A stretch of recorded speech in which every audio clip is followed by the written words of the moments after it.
Say hi to Mama's vlog. Hi. Hi, doggies.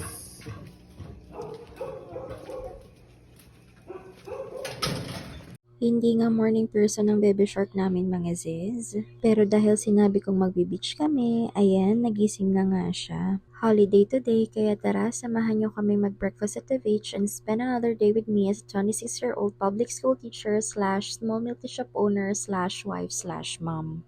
So ayan, it's 5:30 in the morning and nandito na rin kami sa Tondaligan Beach sa Dagupan City. Biglaan nga talaga ito mga sis at hindi kami prepared. Bago nga matulog ay inaya ko silang mag-beach at for the go din naman silang lahat. Sabi ko nga mga sis ay doon na lang bumili since hindi nga kami prepared, wala kaming babaunin. Ang mahalaga nga ay importante, charis. Para nga lang maiba ang view mga sister kapag kumakain ng breakfast. Nagbaon na nga lang kami ng coffee dyan mga sis at may nadaanan kaming pandesal along the way. At bibili na lang kami ng ibang food na mabibili dyan sa beach. At dahil biglaan nga ito mga sis, pati yung beach chair na nabili ko matagal na sa Shopee ay naiwan din. Kalmado pa nga ang dagat niyan mga sister. And medyo matagal na nga nung last na nag-beach kami.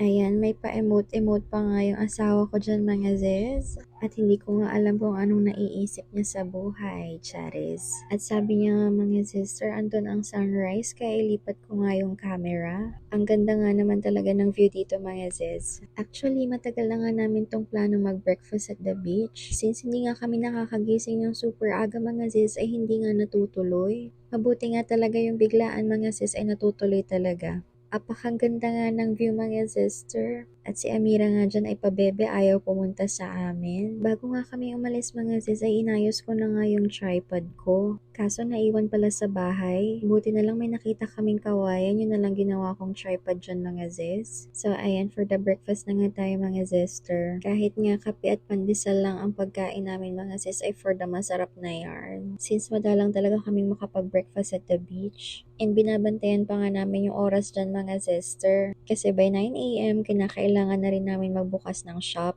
Since ng mga panahon na yan mga sis, ay wala pa kami nakahire ng mga staff. That ends our vlog. See you again next time. Comment for part 2. Bye!